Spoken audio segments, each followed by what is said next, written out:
intelectual en el Ecuador ha tenido distintas fases históricas.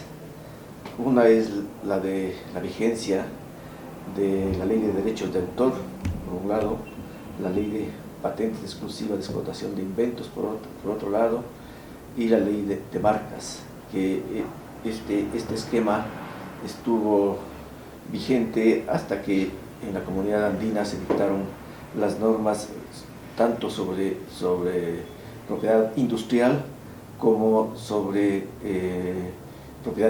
sobre derechos de autor.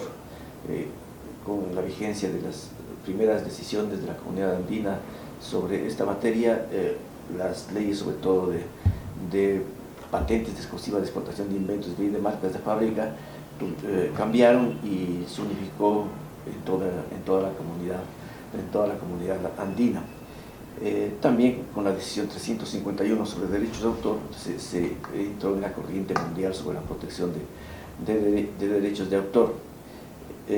Posteriormente, en la década de 1990, cuando se dictaron las nuevas decisiones en materia de propiedad industrial por parte de la comunidad andina, el Ecuador fue el primer país del mundo que tuvo una ley de propiedad intelectual única que cubría todos los aspectos de propiedad intelectual, esto es, derechos de autor, diseños industriales, marcas de fábrica, patentes exclusivas de explotación, esquemas de circuitos integrados, competencia desleal. Todo eso estuvo yo creo que la mejor ley que se ha dictado en el Ecuador en esta materia. Eso permitió un gran desarrollo de la propiedad intelectual, permitió que los inventores tuvieran mayor protección, que los autores y todos los que están cubiertos por derechos de autor a su vez pudieran ejercer adecuadamente los derechos y también los titulares de marcas de fábrica y obtenciones vegetales también. Desgraciadamente, a partir del 15 de enero de 2007, todo este sistema jurídico dejó de existir.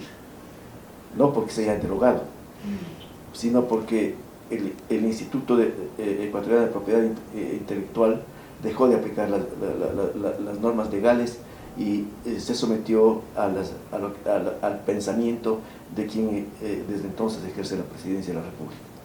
Entonces, yo ya no puedo hablar que haya existido propiedad intelectual a partir del 15 de enero de 2007.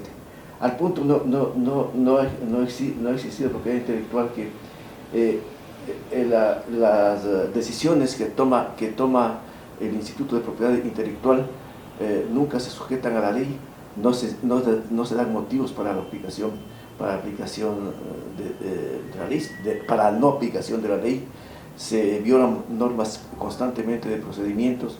Los comités que se crearon para la resolución de los conflictos en propiedad intelectual se demoran años en decidir.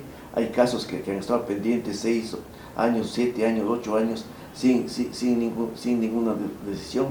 Se cambian constantemente los miembros de ese comité. O sea que se vive realmente al margen de la ley. Esto se complicó más cuando se dictó la ley denominada de control del poder de mercado, que debería llamarse ley de competencia realmente, y no con nombres absurdos como ley de control del poder de mercado, en que se apartó, se derogaron las normas sobre competencia desleal que estaban en la ley de propiedad intelectual y que regulaban con acierto la competencia desleal, y se dio a un órgano como es la Superintendencia de Poder de Mercado que estableciera si determinados actos eran o no competencia desleal, con un desconocimiento completo de la distinción entre la naturaleza de la competencia desleal y la naturaleza del derecho de competencia. El derecho de competencia tiene por objeto garantizar la libertad de mercado, o sea, protege a todos los gestores del mercado frente a otros gestores del mercado y a la sociedad en general en cuanto exista libre competencia. En cambio, la competencia desleal protege a una persona concreta frente a otra persona concreta que trata de violar normas de propiedad intelectual sustancialmente o normas conexas con propiedad intelectual. Entonces, este sería el panorama actual de la propiedad intelectual en el Ecuador. Más aún, ha habido otra gestión pública que enderezó al Ecuador en un sentido contrario a su historia, que el Ecuador fue uno de los fundadores de la que es ahora la comunidad andina, y se estaba fortaleciendo a la comunidad andina hasta justamente el 15 de enero de 2007, en que se cambió todo el esquema y en vez de tener una comunidad sustentada jurídicamente como es la comunidad andina, se buscó crear entes políticos que tratan de imponer doctrinas políticas en vez de fundamentar sus decisiones de derecho. Se ha dado más importancia en el Ecuador a la UNASUR, se ha dado más importancia al ALBA y se ha dejado de fortalecer a la comunidad andina. Incluso se ha buscado en algún momento entrar al Mercosur, que allí sí implica un cambio total de orientación en el régimen.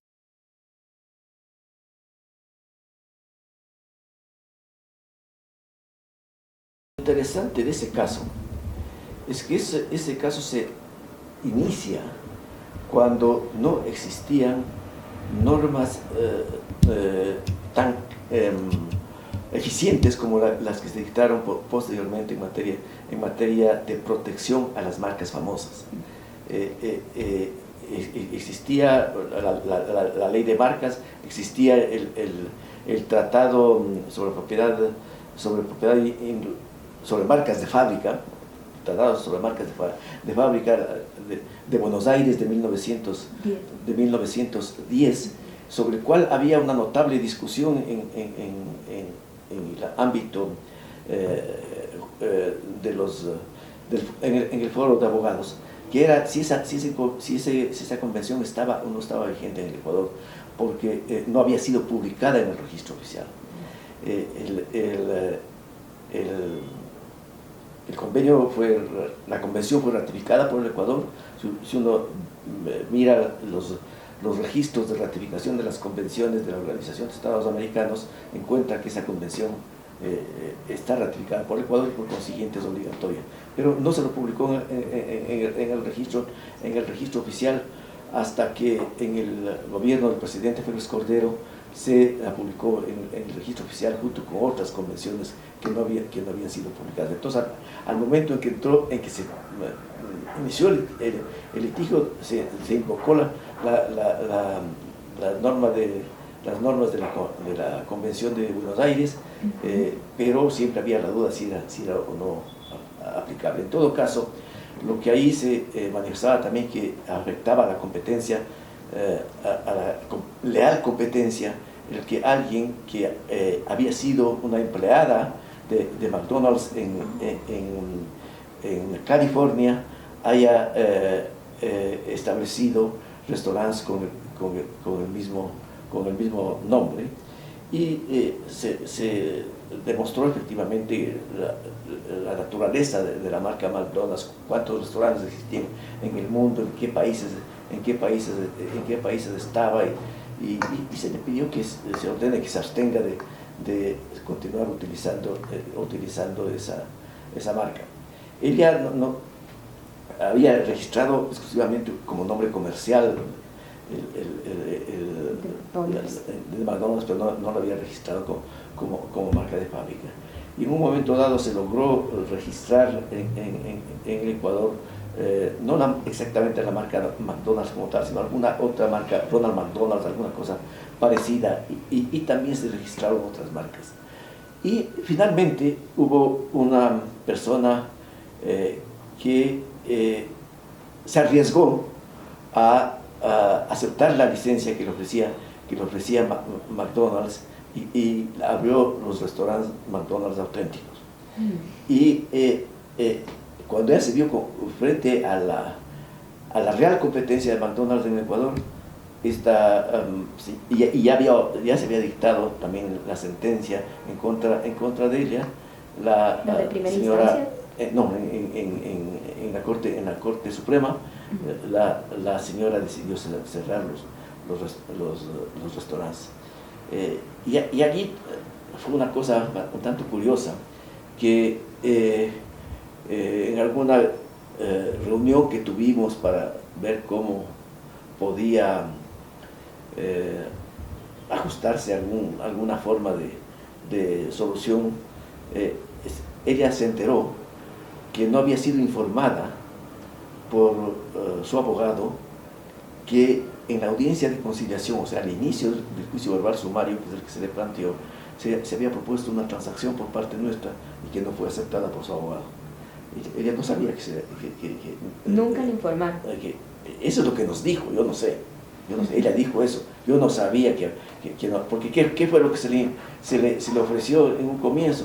Se le dijo, cierre los restaurantes y nosotros le pagamos todo lo que usted ha gastado en poner los restaurantes. Se le pagaba. No se le ofrecía ninguna indemnización porque nosotros sosteníamos que no podía haber abierto, pero como una circunstancia, un ejemplo de buena fe, le dijimos, le pagamos lo que haya gastado. No.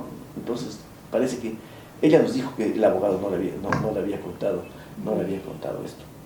La sentencia de la Corte de la Corte Suprema logró los objetivos en cuanto a que se le prohíba el uso de la marca, pero no logró en cuanto a que se estableciera una indemnización adecuada, porque se fijó el monto de la indemnización sobre la base de la cuantía que se había fijado en la demanda, que se la fijó en dólares, pero no calculada al tipo de cambio vigente al momento que se presentó la demanda, que me parece que era 25 supes por dólar, y en la época de la sentencia me parece que ya estaba a 500, 700 o tal vez un poco más. Sí. Bueno, los jueces en esa época tenían un recelo tremendo de resolver asuntos de marcas de fábrica. En esa época, bajo la ley de marcas de fábrica, las oposiciones al registro de marcas de fábrica se tramitaban ante los jueces. O sea, usted intentaba registrar la marca ABC y alguien se lo ponía porque decía que era parecida a CBA y entonces pasaba eso. No se le resolvía administrativamente, sino que se resolvía judicialmente. Y esos juicios, los jueces, no sé por qué, tenían miedo de resolverlos.